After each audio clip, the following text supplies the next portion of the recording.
In the heart of Umwaka, a vibrant Igbo township surrounded by lush green forests and the rhythmic flow of the Nwari River, life pulsated with the energy of tradition and daily bustle. The town square was alive with the sounds of women's market songs, the earthy aroma of roasted yam mingling with the sweet scent of freshly plucked palm wine. Bamboo houses with thatched roofs stood side by side with larger clay huts, adorned with intricate uli designs. Strings of colorful beads clinked gently as women bustled about in their wrappers of ankara, their heads adorned with vibrant gale head wraps.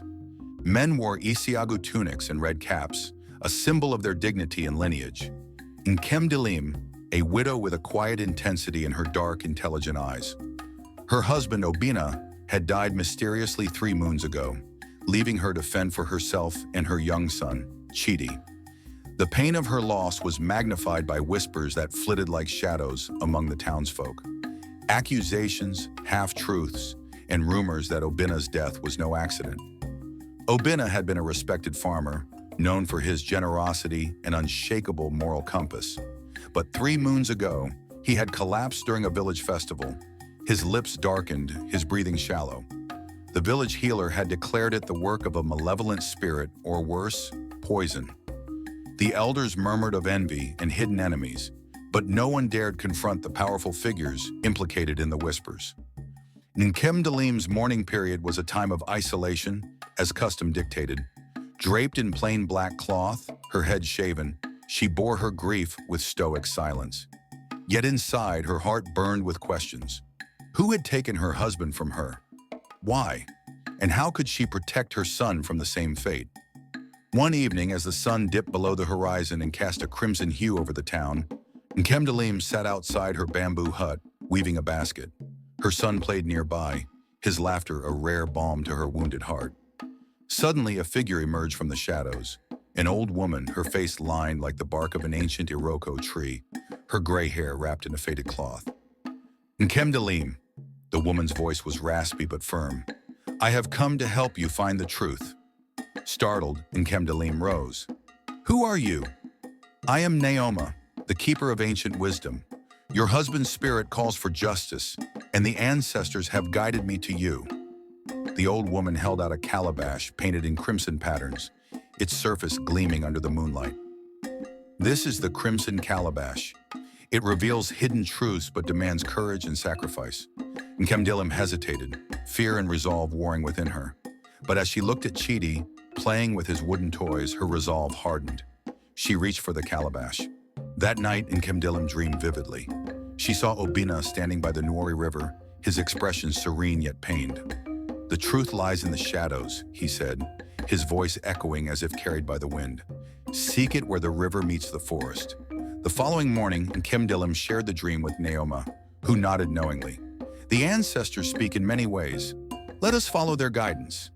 Together they ventured to the edge of the forest, where the river's gentle currents lapped against the roots of towering trees. There, hidden beneath a pile of stones, they found a small box. Inside it were documents, evidence of a secret pact between Azubuike and Eze Udochukwu. The papers detailed a plot to seize Obina's farmland by any means necessary. As Nkemdilim and Naoma studied the papers, the wind began to howl, carrying with it faint whispers. Nkemdilim's heart raced as she felt a presence around them. Naoma, unperturbed, raised the crimson calabash.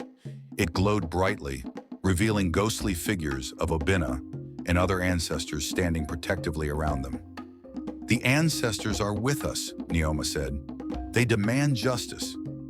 The spirits pointed toward the village, urging them to act swiftly. With renewed determination, Nkemdilim clutched the calabash and the documents, ready to confront the culprits. The following day, guided by Naoma, Nkemdilim embarked on a journey through Umuwaka, seeking answers. The crimson calabash was no ordinary vessel. It glowed faintly, reacting to deceit and malice. As she visited various members of the community, from the boastful merchant Azubuike to the cunning village chief Eze Udochukwu, the calabash revealed snippets of conversations and memories.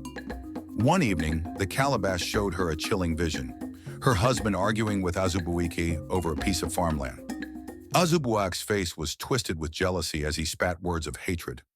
Another vision revealed the chief receiving a mysterious package, his expression guarded. Nkem Dalim decided to call for a town meeting during the festival of New Yam, a time when the community gathered to honor the harvest and the ancestors. The town square was adorned with colorful decorations, and the air was filled with music and the aroma of freshly cooked yam dishes. Dressed in a regal wrapper of red and gold, her head adorned with beads that sparkled in the sunlight, Nkem Dalim stood before the crowd. "I seek justice for my husband," she declared, her voice steady, "and I will not rest until the truth is known." She held up the crimson calabash, its glow drawing gasps from the crowd.